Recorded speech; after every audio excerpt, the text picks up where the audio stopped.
Hello दोस्तों, मैं हूं एडवोकेट ईशान, एक्सपर्ट वकील में आपका स्वागत है। दोस्तों 11 अगस्त 2020 को सुप्रीम कोर्ट ने एक बहुत ही महत्वपूर्ण फैसला सुनाया है और उसमें सुप्रीम कोर्ट ने अपने जजमेंट में ये कहा है कि हर परिस्थिति में बेटियों का पैतृक संपत्ति पर बराबर का अधिकार होगा।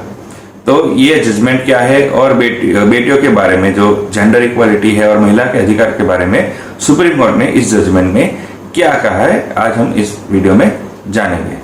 तो वीडियो को शुरू करने से पहले आपसे निवेदन है कि अगर आपने अभी तक हमारे चैनल को सब्सक्राइब नहीं किया है तो अभी सब्सक्राइब कर लीजिए और साथ ही में बेल आइकन भी दबा दीजिए ताकि ऐसा ही लेटेस्ट जजमेंट और लीगल नॉलेज जैसे अपलोड हो आप तक नोटिफिकेशन तुरंत पहुंच सके। तो चलिए शुरू करते हैं।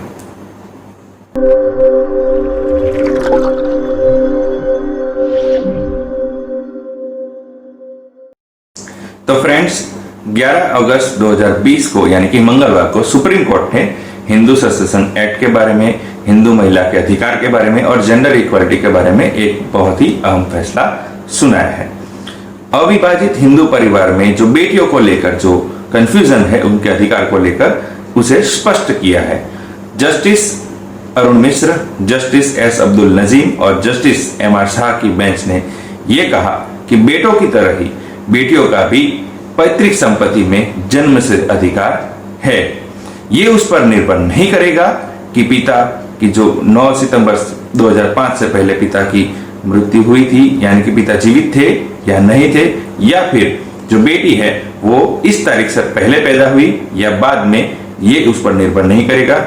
बेटों की तरह ही पैतृक संपत्ति में बराबर का अधिकार होगा।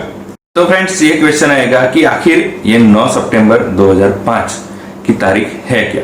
तो 9 सितंबर 2005 को हिंदू सक्सेशन अमेंडमेंट एक्ट 2005 को लागू किया गया था, यानी कि हिंदू उत्तराधिकारी संशोधन कानून 2005 को लागू किया था। और इस कानून में हिंदू सक्सेशन एक्ट 1956 में ये अमेंडमेंट किया था, ये संशोधन किया था और बेटियों को तरह ही जो हम वारिस है, पिता की संपत्ति में हम वारिस माना गया था। लेकिन इसमें एक क्वेरी थी, इसमें एक पेच था कि अगर इस कानून से पहले अगर पिता की मृत्यु हो जाती है तो बेटी का जो अधिकार है वो खत्म हो जाता है और जो बेटी का जो दावा है पैतृक संपत्ति में या पिता की संपत्ति में वो वैलिड नहीं रहेगा। तो इसके कारण कई सारी बेटियों ने अपने अधिकार के लिए सुप्रीम कोर्ट में केस दाखिल किए। कुछ जजमेंट उनकी फेवर में आए, कुछ जजमेंट उनकी बेटियों के अधिकार के खिलाफ आए। तो और बेटियों का मेनली एक क्वेश्चन था कि बेटियों का अधिकार है वो पिता के जीवित रहने या न रहने पर निर्भर क्यों है। तो सुप्रीम कोर्ट ने अब ये कहा, 11 अगस्त 2020 को सुप्रीम कोर्ट ने यह कहा कि हिंदू सक्सेशन एक्ट 1956 की सेक्शन 6 यानी कि धारा 6 में यह है कि संशोधन से पहले या फिर बाद में जन्मी हुई बेटियों को ये एक्ट, ये धारा हम वारिस यानी को पार्टनर बनाती है और बेटियों को बराबर का अधिकार और दायित्व देती है।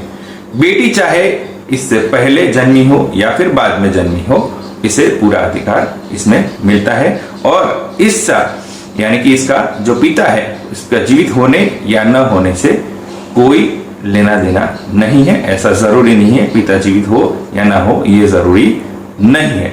लेकिन इसमें यह कहा कि अगर जो संपत्ति है वो 20 दिसंबर 2004 से पहले अगर उसे बेच दिया गया है या फिर उसे दान कर दिया गया है या फिर उस संपत्ति को गिरवी रख दिया गया है तो बेटी उस पर कोई सवाल नहीं कर सकती, कोई दावा भी नहीं कर सकती है।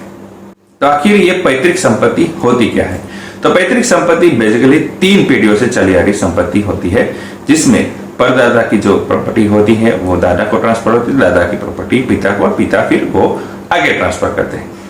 लेकिन अगर पिता अपनी खुद से कुछ अर्जित की हुई संपत्ति होती है तो उस पर पिता का संपूर्ण अधिकार होता है कि वो चाहे उस तरीके से उसका बंटवारा कर सकते हैं, चाहे उसे दे सकते हैं। यानी कि अगर वो चाहे तो बेटी को ज्यादा दे सकते हैं या फिर वो चाहे तो बेटों को ज्यादा दे सकते हैं या फिर वो दोनों में भी बराबर दे सकते हैं। लेकिन ये संपत्ति यानी कि जो पिता ने अर्जित की हुई संपत्ति है इसके बारे में बात करता हूं।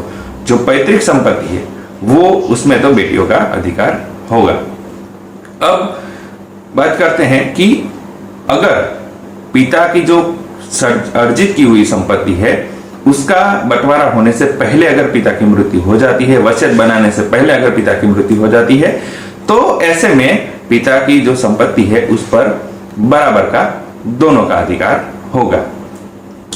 तो ये था जजमेंट 11 अगस्त 2020 का कि हर परिस्थिति में पैतृक संपत्ति में बेटियों का अधिकार होगा, चाहे उस बेटी का जन्म 2005 से पहले हुआ है या फिर बाद में हुआ है, और चाहे पिताजी जीवित थे या नहीं थे, वो उस पर निर्भर नहीं रहेगा।